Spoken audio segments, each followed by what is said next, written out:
네, 안녕하십니까. 이성로입니다. 자, 배경이 상당히 신선하죠? 저희가 사무실 이전을 앞두고 있습니다. 근데 밖에 날씨가 비가 기어서 그런지 상당히 좋길래 배경을 여러분들과 한번 공유를 같이 한번 해보고자 이렇게 준비를 했고요. 뭐 이전에 앞서가지고 처음이자 마지막일 것 같은데요. 뒤에 여기 보시면 요걸 이제 저는 저 농담 삼아 이제 오뎅꼬지라고 얘기를 하거든요. 뭐 예술적 작품인 것 같은데 오뎅꼬지랑 똑같이 생겼습니다. 그리고 지금 오늘 여기 뒤에 보면 요거 이제 호수공원에 있는 분수 지금 오늘 올라오고 있는데요. 그리고 지금 여기 또 공사를 한창 또 하고 있고요.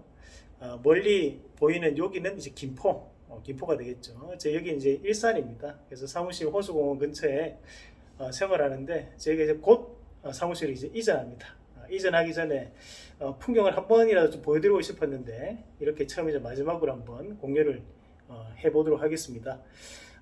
본격적으로 이제 시장에 대한 얘기를 한번 들어가 보면 지수가 오늘 이제 3210포인트 근처까지 올라오는 모습이었는데 그 자리를 이제 돌파를 하는 것과 돌파를 하지 못하는 것은 큰 차이가 있어요. 오히려 저는 돌파를 했으면 일부 이익실이 나올 수도 있겠다 생각을 했을 것 같은데요. 돌파가 안 됐다는 것은 추가적인 여력이 있을 수 있다는 부분으로 우리가 해석을 할 수 있는 부분이고, 일단 외국인들에 대한 매수 유입이 들어오고 있습니다. 저는 사실 지수가 더 빠진다라고 바라봤었는데, 그래서 9월 초까지는 좀 힘들 것이라고 얘기를 했었는데, 오히려 시장 자체는 지금 상당히 긍정적인 부분으로 나타나고 있고, 이는 이제 옵션 만기를 좀 앞두고 옵션 만기에 대한 영향이 아닌가, 저는 그렇게 한번 추정을 한번 해봤습니다. 여기서 거래량이 조금 더 붙여준다면 더 좋을 것 같은데요. 거래량 자체가 없다는 것은 조금 아쉬운 부분. 그러니까 나갔던 외국인이 돌아온다는 것은 긍정적으로 또 해석할 수 있다라는 부분으로 볼 수 있고, 그리고 이제 삼성전자가 이제 73,000원대를 바닥을 다지고 난 다음에 거기서 코스트 에버리지 효과를 노려보자. 그 이후에 저는 또 완벽한 타이밍을 한번 기하기 위해서는 오히려 추가적인 하락세가 나타날 때 가격적인 부분을 따졌을 때 한 7만원대가 깨질 수 있다는 말씀드렸는데 깨지지 않고 지금 반등이 나왔거든요. 오늘 이제 DDR3램 가격만 보더라도 우리가 6월 달에 28,000원까지 빠졌던 것이 지금 이제 32,000원, 그리고 지금 가장 높았던 때가 48,000원이었어요. 그만큼 DDR에 대한 메모리 반도체에 대한 가격은 지금 부정적인 부분입니다. 그럼에도 불구하고 일단 외국인들에 대한 매수는 긍정적으로 볼 수 있는, 저는 이제 지금 자리에서 이제 추격 매수 자체는 상당히 의미 없다라고 보는 거고요. 추가적인 하락 자체를 좀 더 지켜봐야 되지 않겠나. 아직까지 저는 73,000대 가격대 밑으로는 긍정적이라고 볼 수 있지만 높은 가격대 사는 것은 아니지 않나, 저는 그런 의견을 지금 생각을 하고 있습니다. 그리고 지금 우리가 시장에서 좀 눈여겨봐야 되는 것이, 지금 당분간 이제 반등이 좀 강하게 좀 나타나면서 많은 분들이 조금은 일부 소외도 좀 느낄 수 있을 것 같아요. 사실 이제 지금에 대한 반등은 우리가 이제 8월 달에 크게 하락했을 때 거기서 뭘 하고 있었느냐가 저는 중요하다고 봅니다. 거기서 추가적인 매수와 물타기를 하셨던 분들 같은 경우에는 그것이 이제 지금 현재 수익권으로 돌아오는 거고, 지금 거기서 아무것도 하지 못하셨던 분들 같은 경우에는 그런 아무것도 못했던 것들이 지금 돼서는 좀 더 망설여지게 되는 그런 포지션이 아닌가, 그렇게 생각을 하고 있고요.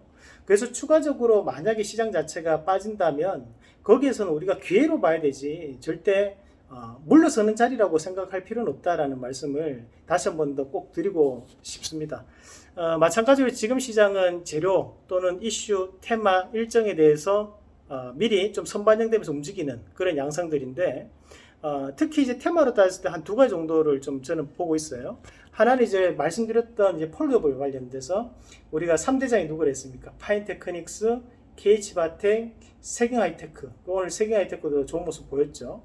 그러면서 좀 더 확산될 수 있는 것들이 지금 현재는 뭐 PCB라든지 또는 카메라 모듈도 지금 돌아서는 모습들이 나왔거든요. 그런 것들을 우리 낙폭과대 종목군들로 한번 볼 수 있는 부분이고, 저는 이제 폴더블이 지금 베트남 공장 관련해 가지고 악재가 나올 수 있다고 봤는데 그런 악재는 전혀 반영이 되고 있지 않습니다. 그러면 다시 한번 또 상승세 좀 붙였는데, 대신에 이제 고가 권역이 있는 종목군들은 좀 일부 조심할 필요가 있다.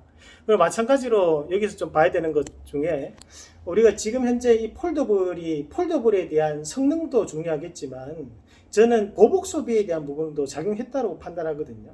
보복 소비에 대한 부분을 본다면 9월 17일 날 아이폰 13이 발표를 하고 출시가 됩니다. 그러면 아이폰에 대한 부분 자체에서도 저는 상당한 성과를 볼 수 있다고 봐요. 우리나라 언론이야 뭐 삼성전자에 대해서 상당히 호의적인 얘기들을 많이 하는 부분이기 때문에 오히려 아이폰에 대한 부분에서도 저는 글로벌적인 성과가 나올 가능성이 좀 높지 않겠나 말씀을 드립니다. 그리고 또 수소에 대한 부분도 봐야 되는데 수소에 대한 일정도 지금 상당히 많거든요. 9월 7일 날 현대차가 수소 관련된 비전 선포를 하고 9월 8일 같은 경우에는 또 대기업들을 중심으로 수소 협력체에 대한 부분 자체를 또 출범한다는 얘기를 했어요. 그런 것들은 결국 이제 수소차 또는 수소 충전소 관련된 인프라 구축과 관련된 기업들에 대한 또 주가적인 변화 가능성, 그런 부분까지도 함께 움직임이 나올 수 있다. 최근에 이 수소 관련된 종목군들이 낙폭이 상당히 컸습니다. 시장은 순환매가 지금 돌고 있다는 것을 꼭 염두를 하시면서 그렇게 시장을 좀 대응을 하셨으면 좋겠습니다. 자, 옵션 만기까지는 저는 여전히 그래도 시장이 불확실한 속에 움직일 가능성이 좀 높다고 봐요. 대신에 8월달을 잘 이겨내셨기 때문에 9월달은 훨씬 더 쉬운 시장을 맞이할 거라고 봅니다.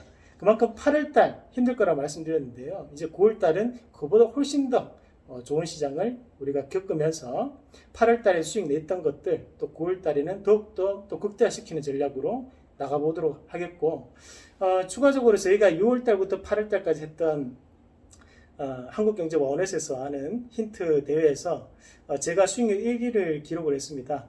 의미를 둘 수 있는 것이 저희가 회원들 추천 종목으로만 매매를 해야 됩니다. 그럼에도 불구하고 저희가 1등을 했기 때문에 회원분들도 힘들었던 8월달에도 불구하고 수익이 올라왔다는 것은 상당히 영광스럽게 생각하고 9월달 더 좋은 수익 거둘 수 있도록 또 좋은 종목 발굴해서 열심히 노력하겠습니다. 자, 그러면 내일 또 만나 뵙도록 하겠고요. 오늘 영상은 여기까지 말씀드리겠습니다.